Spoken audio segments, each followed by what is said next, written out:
Greetings from Cold Lake, Alberta. I am Corporal Evan Arnold. Just want to say good morning to all you there at Bayside, including my mother, Ms. A. Thank you for gathering today in honor of our veterans. Please stand for O Canada.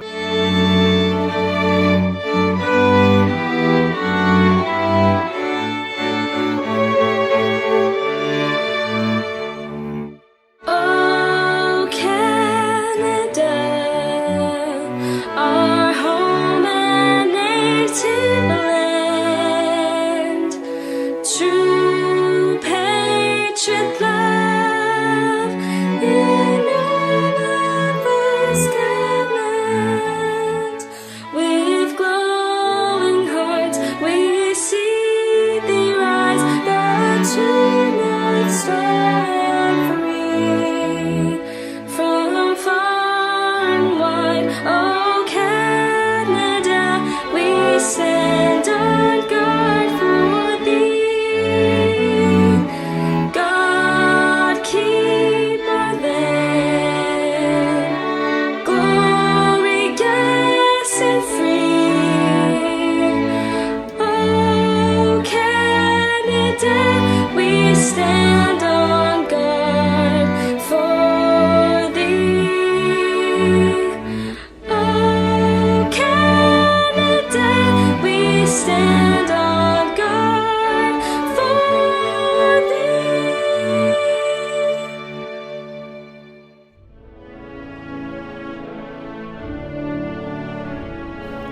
For me, I would say it's an obligation to remember my friends who passed.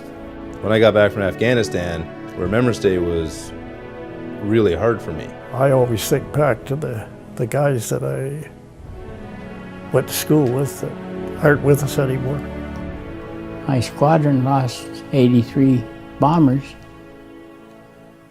8 or 9 boys in every plane.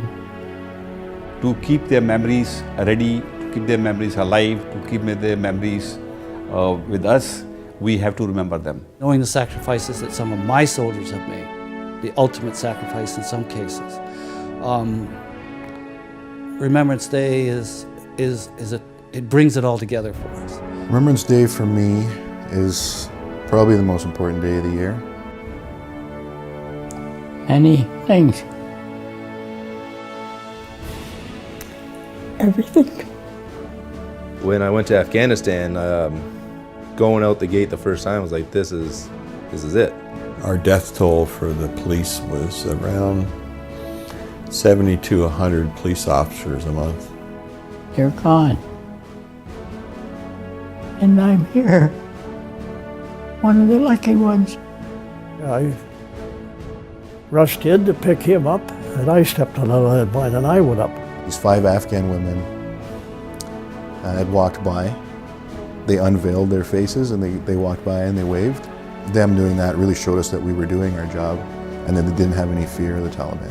Whenever I see young people, I educate them, show them what is the importance of being in services. In Remembrance Day, we pay tribute to those who stepped up and did what needed to be done. I think the young folks of today have got to realize that it's not about warmongering, it's not about, anything like that. It's the fact that, there are so many people in the world that are helpless, that need protection. Give a little thanks, to celebrate them, and to feel for whatever hardships they've gone through, basically because they've done it for these young people so that they can live. It has to be told on the emotional side so that they understand that there was a reason for it. The reason for it was is basically to protect our families and our country. I'm really honored when the kids come out and want to shake my hand and say thank you for what you did. Remembrance Day is about remembering those who signed up and essentially wrote a check to say, I'm giving you everything.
souvenir est fondamental pour définir d'où je viens, qui je suis et où je m'en vais. I respect Remembrance Day. Because it's such an important date and such an important time. C'est important de se souvenir. Not just one single day, November 11. Le 11 du 11e mois à 11 heures. I think it's more than just saying thank you for your service. It's also about the human side and not just the faceless soldier side. Remembrance Day, I just think about Passchendaele, Omaha Beach, Juno Beach. Ce qu'on a fait pour les autres pays. 400,000 people took part in D-Day. La guerre de Corée. Hill 187. Stabilization in Congo. Qu'est-ce qui est arrivé en Haïti? The children of Afghanistan. The genocide that lasted 100 days. For me, it's to remember the fallen. Toutes les camarades avec qui j'ai combattu. I remember my husband, Corporal Bryce Keller. J'ai le capitaine Nicolas Godard dans mon cœur. Jean-Guy, mon ami. Caporal-chef Byron Gruff. The families and the civilians and the people who have to deal with war in the places we've been. I remember World War I veterans when I was growing up. I remember Chinese Canadian in World War II. Ces gens-là ont fait des choses qui sont extraordinaires. They're the heroes. They gave their life. La raison pourquoi je suis ici, la raison pourquoi je porte cet uniforme, vient de ce qui a été fait par mes prédécesseurs. We have what we have in Canada today is thanks to our forefathers who have gone before us. I'm not a hero, I'm a survivor. Pour ces gens-là, ça vaut la peine de se souvenir puis de montrer du respect envers eux. Le souvenir continue de me propulser, de me motiver et de me convaincre d'accomplir la mission qui m'est assignée.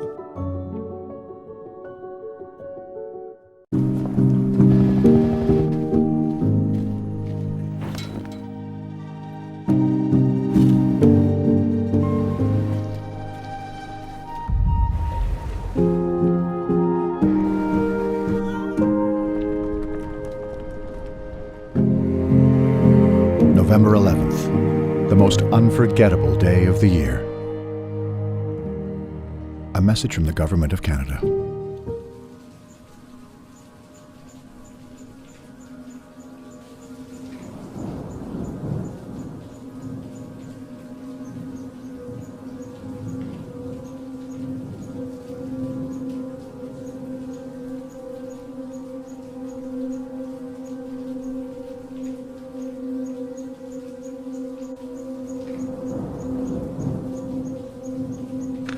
Nobody can tell the story of the infantry like an infantryman.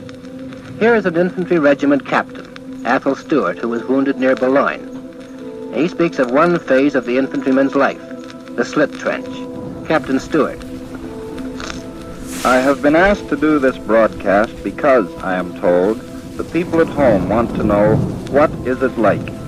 You have never slept in a hole in the ground which you have dug while someone tried to kill you. A hole dug as deep as you can, as quick as you can. The sight given you by an officer who isn't as much interested in your comfort as putting you where you can kill Germans. It is an open grave, and yet graves don't fill up with water.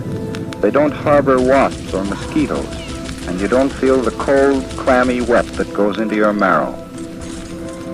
At night, the infantryman gets some boards, or tin, or an old door, and puts it over one end of his slit trench. Then he shovels on top of it as much dirt as he can scrape up nearby.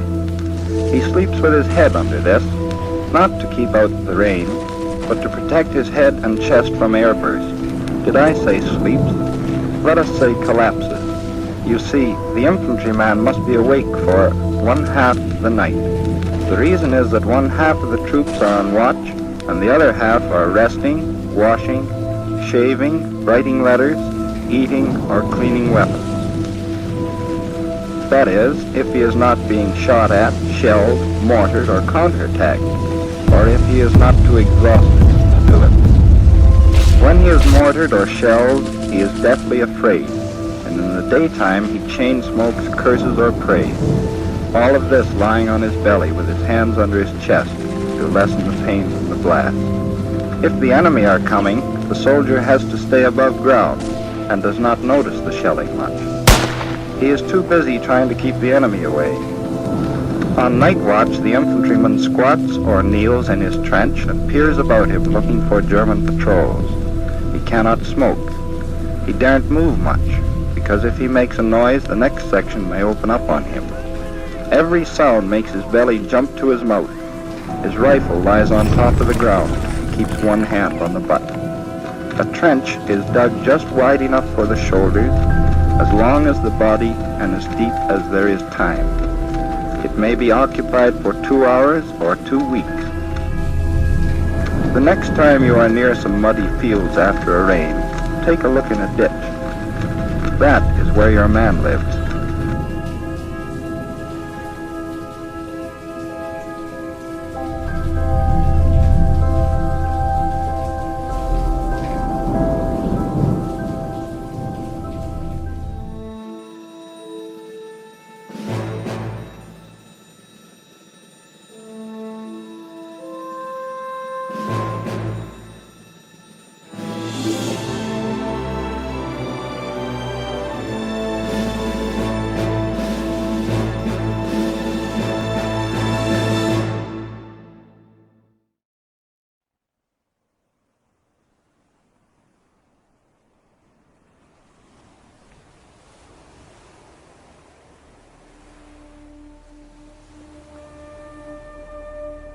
It was called Operation Jubilee, but today it's better known as the disaster at Dieppe.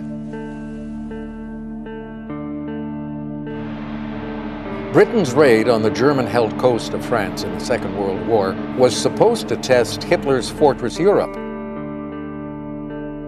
The goal was a simple one: seize a major port, gather intelligence, destroy critical defenses, then get out. But none of those objectives was achieved.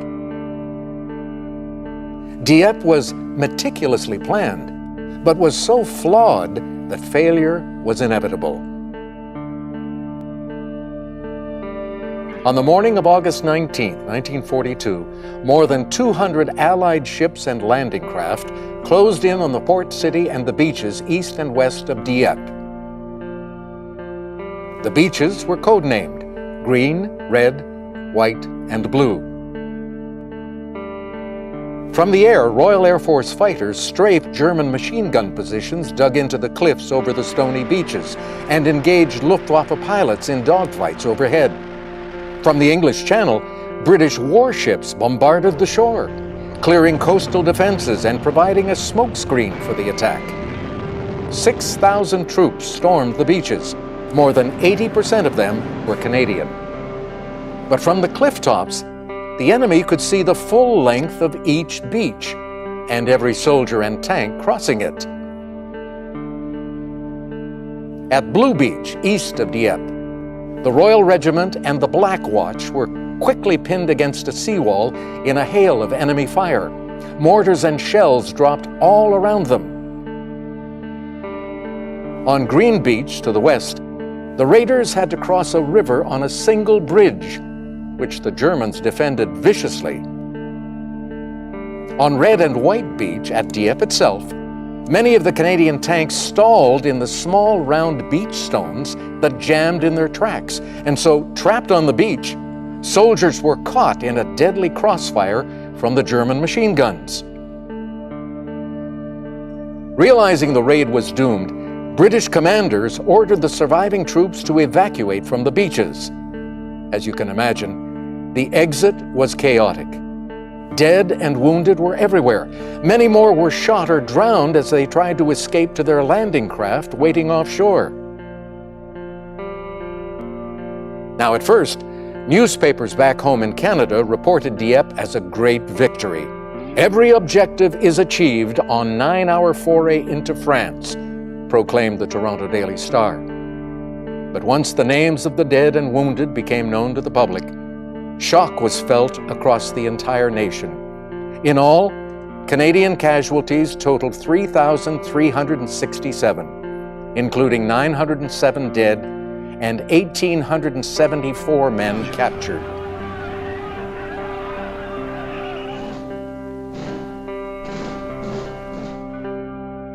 CBC reporter Robert Bowman, who spent 8 hours ashore with Canadian soldiers on the bloody beaches of Dieppe, said, "We have suffered heavy losses, and I saw our men die. But never have I seen men die more bravely or fight with such great heart as our Canadian troops." It was the Canadian Army's costliest day of the war, and one that will forever be remembered with infamy and regret.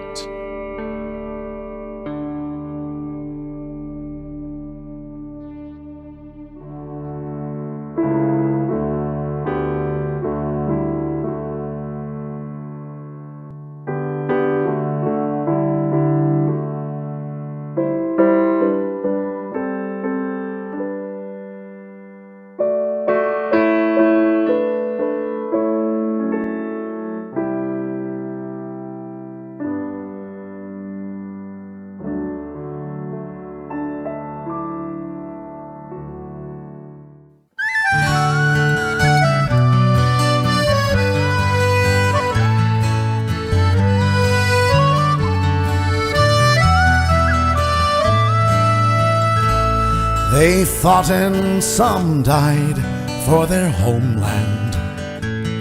They fought and some died, now it's our land. Look at his little child, there's no fear in her eyes. Could he not show respect for other dads who have died? Take 2 minutes, would you mind? It's a pittance of time for the boys and the girls who went over. In peace may they rest, may we never forget why they died. It's a pittance of time. God forgive me for wanting to strike him. Give me strength so as not to be like him. My heart pounds in my breast, fingers pressed to my lips. My throat wants to bawl out, my tongue barely resists. But 2 minutes I will bide, it's a pittance of time for the boys and the girls who went over. In peace may they rest, may we never forget why they died. It's a pittance of time.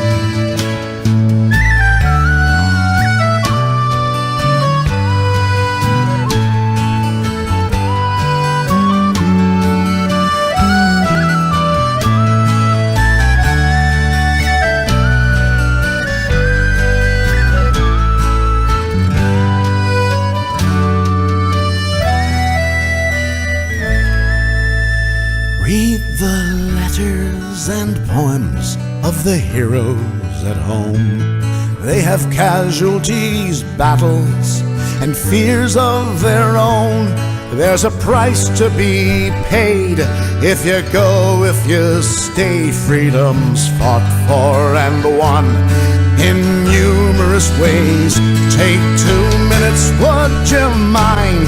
It's a pittance of time for the boys and the girls all over. May we never forget our young become vets at the end of the line.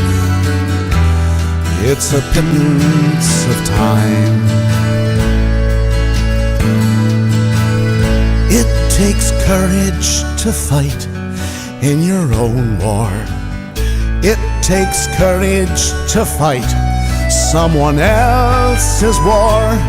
Our peacekeepers tell of their own living hell. They bring hope to foreign lands that hate mongers can't kill. Take 2 minutes, would you mind? It's a pittance of time for the boys and the girls who go over. In peacetime our best still don battle dress and lay their lives on the line. It's a pittance of time. In peace may they rest, lest we forget why they died. Take a pittance of time.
My name is Lord Tudhope, and I served in the Second World War with the 1st Canadian Parachute Battalion, which was attached to the 6th Airborne Division in Britain. I joined the forces in January of 1944 at the Horse Palace in Toronto. It just seemed to be the right thing. Your patriotic duty, as they called it. And I volunteered for the paratroops and took my jump training in Shiloh, Manitoba. From there we went to Halifax. I got on a boat, spent a couple of months in England getting ready to go over the Rhine. That was one of the biggest events of the Second World War, I guess, and it was the final push towards the end. Always nerve-wracking, but we were ready to jump. We jumped in training quite a bit, so it kind of came naturally. But anytime you go into a battle like that, I'm sure everybody's got butterflies in their stomach. We each had a rifle. There was daylight. We dropped at about 600 feet. So you weren't long in the air, but there was a lot of firing from below. And as it happened, because of that firing, I got a little off my target and missed my drop zone. I landed in a farmer's back field on a clothesline, which was nerve-wracking a bit. By the time I got untangled on the clothesline and got my chute released, I headed for the drop area, which I made. And we went from there. Here stands Nazi-dominated Europe at the start of 1944. But in this 1 year, the Red Army in the east, the Allies in the south and west have marched from Cassino to Faenza, from Kiev and Leningrad to Budapest and Warsaw, from Cherbourg to the Rhine. There was a lot of heavy fire guns, big guns. They're 88s or whatever they call them. Machine guns, rifles, of course. Once I was discharged from the Army, I tried to forget most of, because it was a nerve-wracking business.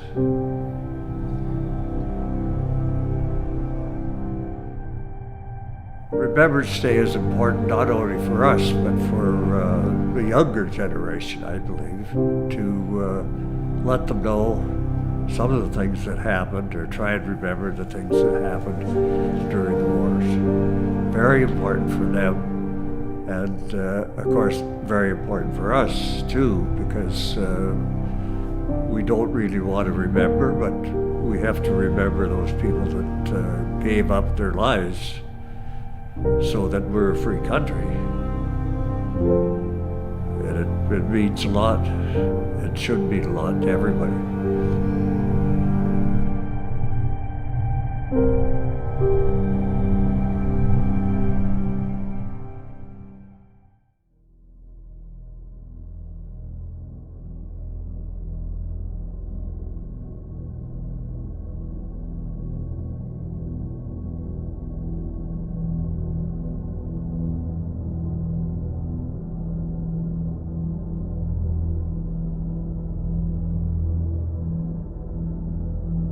In Flanders fields, the poppies blow between the crosses, row on row that mark our place. And in the sky, the larks, still bravely singing, fly, scarce heard amid the guns below. We are the dead. Short days ago we lived, felt dawn, saw sunset glow, loved and were loved, and now we lie in Flanders fields. Take up our quarrel with the foe. To you from failing hands we throw the torch. Be yours to hold it high. If ye break faith with us who die, we shall not sleep, though poppies grow in Flanders fields.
A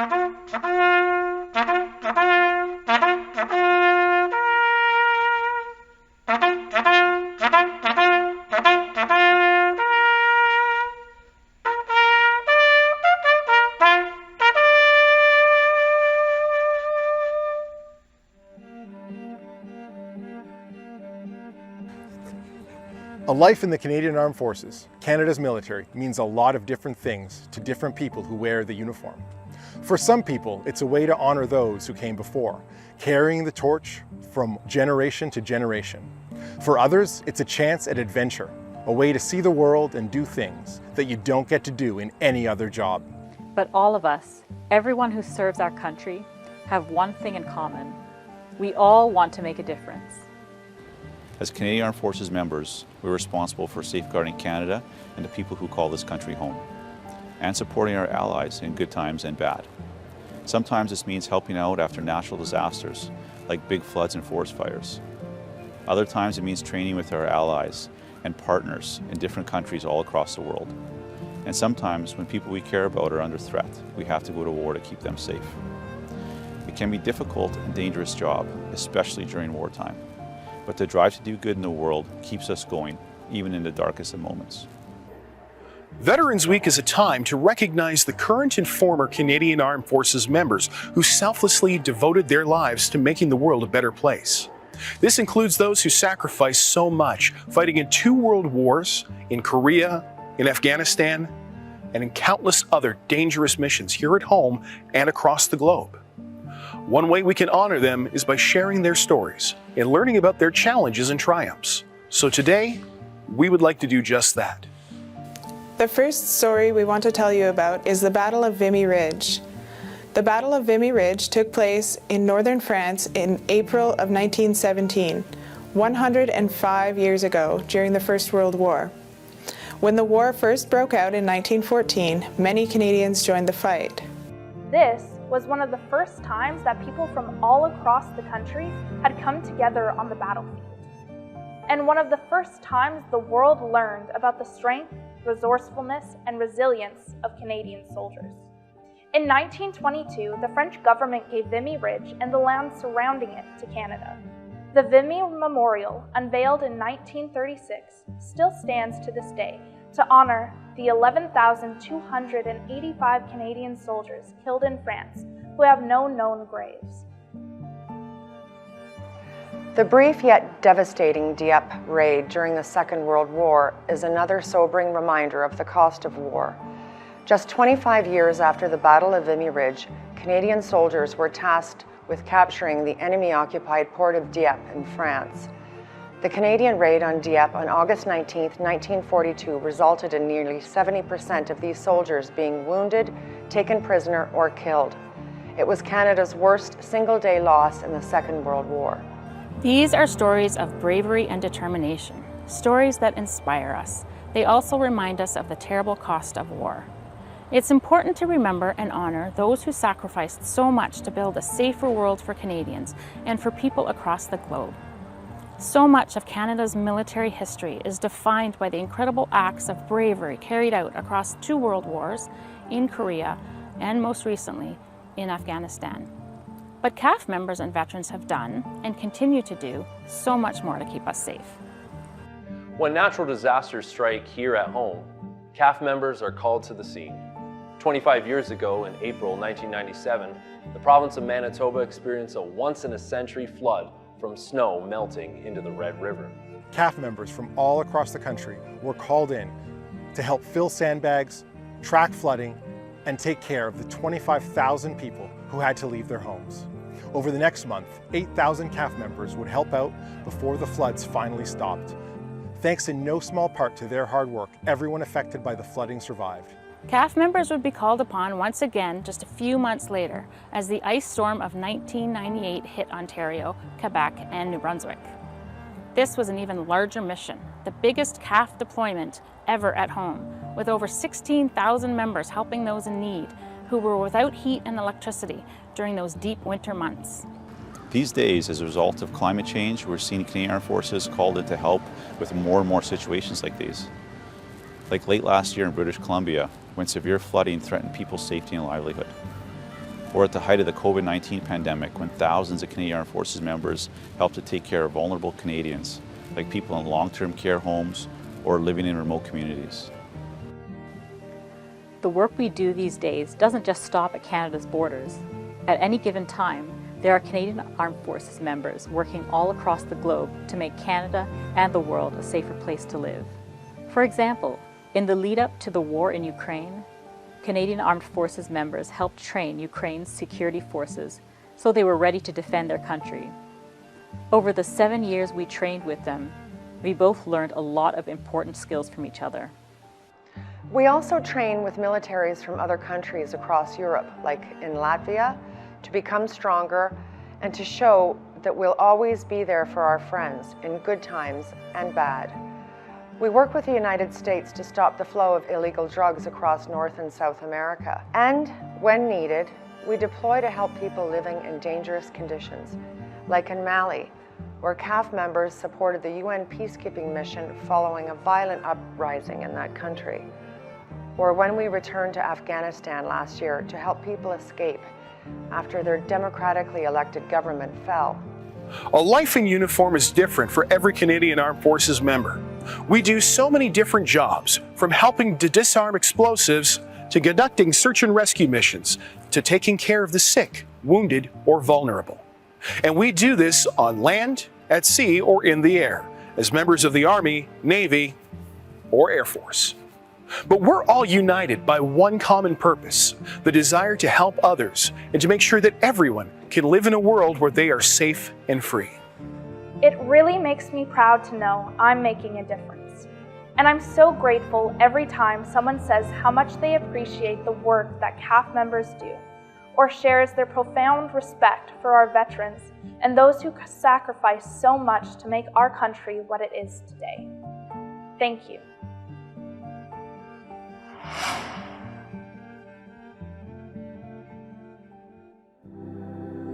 Standing at my post on November 11th is going to be extremely difficult. We're going to be standing there completely still for an hour and a half with so many eyes watching us and so many thoughts going through our own heads. I'll be thinking about the families of those that lost sons, daughters, brothers, sisters. I grew up in a small town called Penticton in British Columbia. I was born and raised on the Penticton Indian Reserve. Well, growing up in my community, our family structure is not just a mother and a father and your siblings. It's actually your aunties, your uncles, first cousins, second cousins, and so on. Respect was a huge teaching in my life. We were always told to keep the door open for people, help your elders, and be a role model for the youth. Well, being chosen as one of the 6 members to be the Sentry for Remembrance Day here is an incredible honor. I'm so very humbled for this opportunity.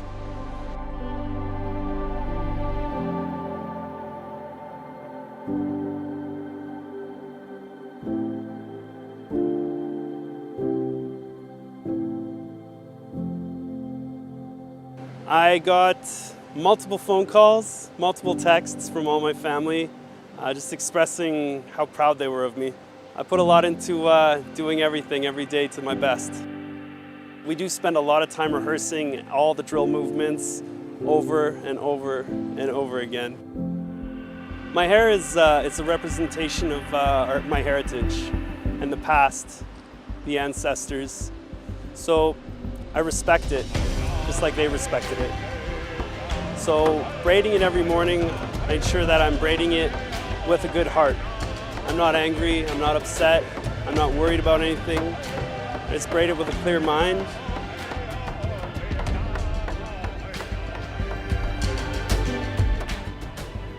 To me, November 11th, I think about my family that have served, but it doesn't stop there. I think about all the other soldiers that have paid the ultimate sacrifice just to ensure that we can live our days carefree, worry-free at least, in this great nation. My family's going to be extremely, extremely happy as soon as they see me. Maybe cry.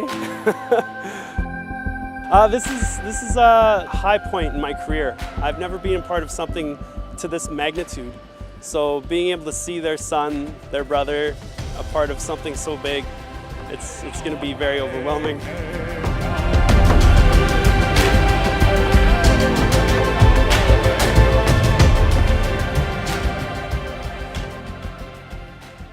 I do want to express my gratitude for everybody, my community, the city of Penticton, the Penticton Indian Reserve. Everybody that I've come across in my life has helped shape me and mold me into who I am today. So I'd like to thank the Canadian Army, my regiment, 1 Combat Engineer Regiment, for helping sharpen my skills. And that's why I'm here today.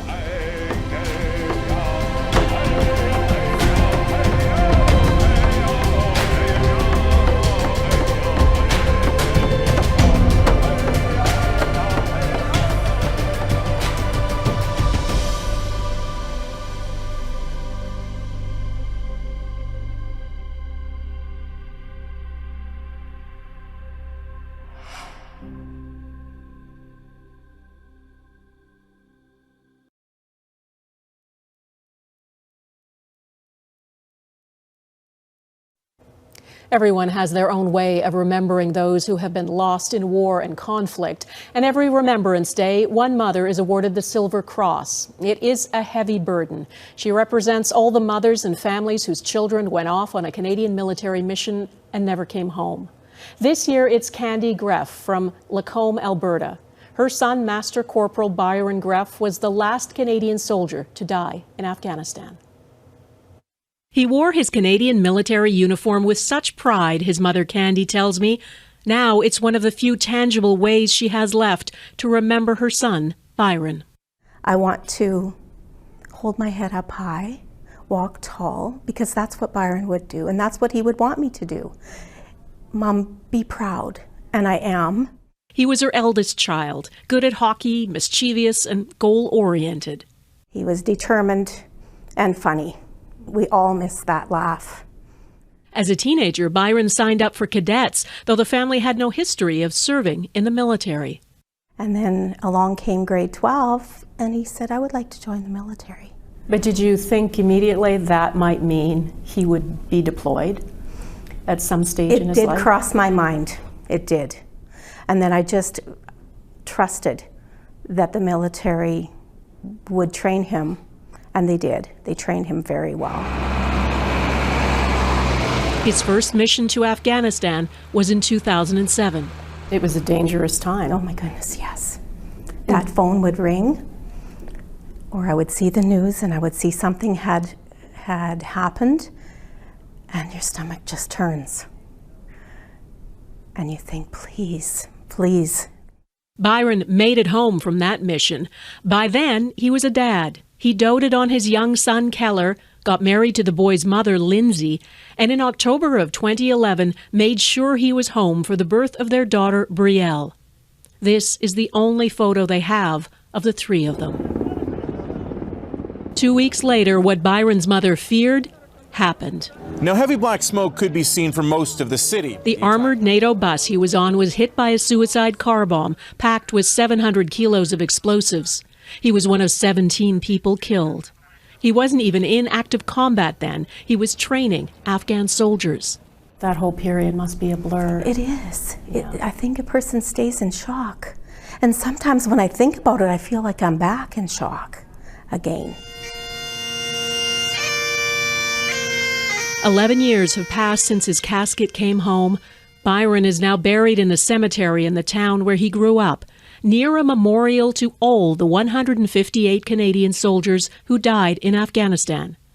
Her son, the last one killed, the final inscription. They're all so important, each and every one of them. I believe there's a bond between all of the Silver Cross families. I want to do him proud and represent people as they should be for all of the pain that connects us.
potentially just aware of right now.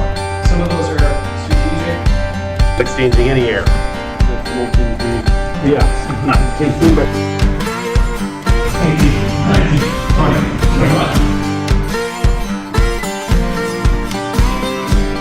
Round and round, round we go. Where it stops, nobody knows it.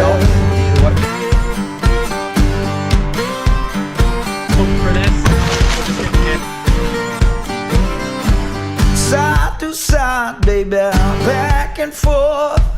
God above and the devil below you. That's you.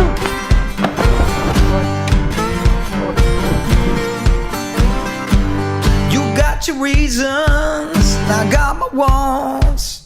Still got that feeling, but I'm too old to die young now. Too old to die young now. Above or below the ground. Yes, too old to die young now. Still the good Lord might lay me down.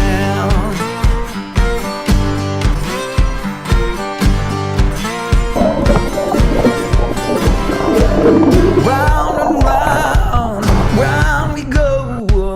What stops, nobody knows it.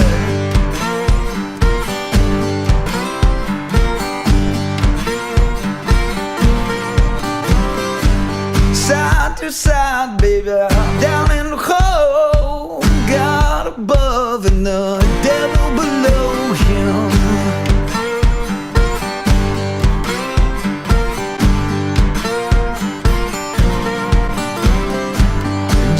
Your reasons, and I got my wants. Still got that feeling, but I'm too old to die young now. Too old to die young now. Above or below the ground. Yes, I'm too old to die young now. Still the good Lord might lay me down.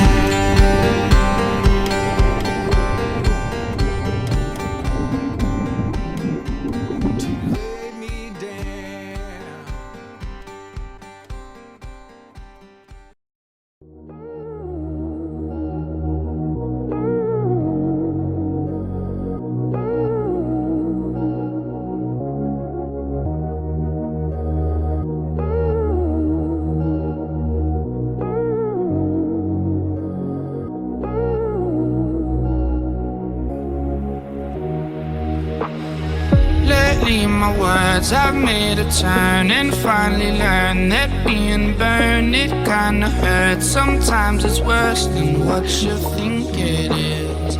These people kind of ditch their life to criticize the man that tries his hardest will, that will survive this life so happily.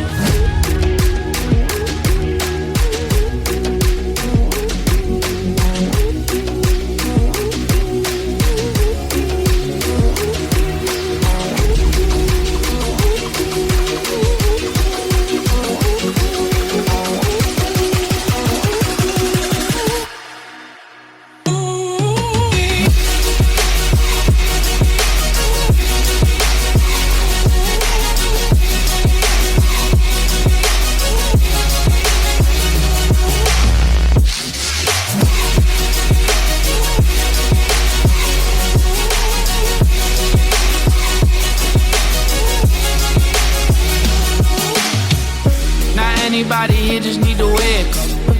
Let me come and shake up your mind. Chilling by the pool, I'm feeling cake.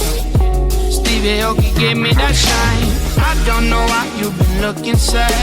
Look at me now, wipe the tears and laugh. Life is a beautiful thing we have, so don't you go wasting your time. Lately in my words I've made a turn and finally learned that being burned, it kinda hurts. Sometimes it's worse than what you think it is. These people kind of ditch their life to criticize the man that tries his hardest will, that will survive this life so happily.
All right, let's get this thing moving.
So just look the little.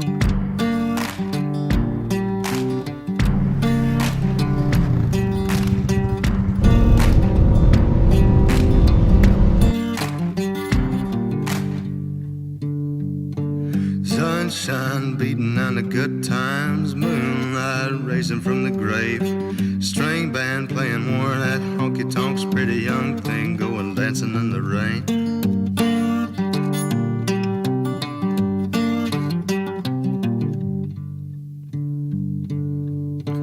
High heel lady spitting at the Nicky Jacks, businessman with a needle and a spoon, coyote chewing on a cigarette, pack of young boys going howling at the moon.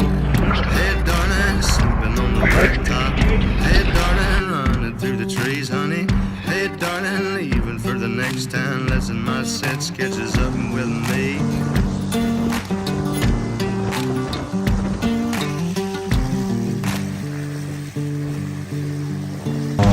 Dead in a crash on the number 4. 2 witnesses blown up high.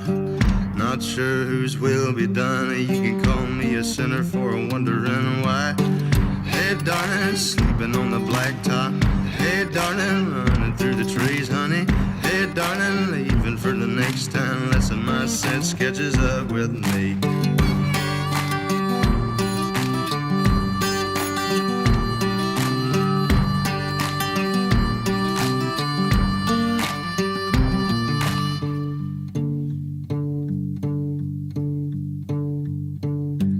Liquor tastes sweeter in this town. Could it be it's the same as the last? I swear I've seen your face elsewhere before, just as familiar as a bottle and a glass. Hey darling, sleeping on the blacktop.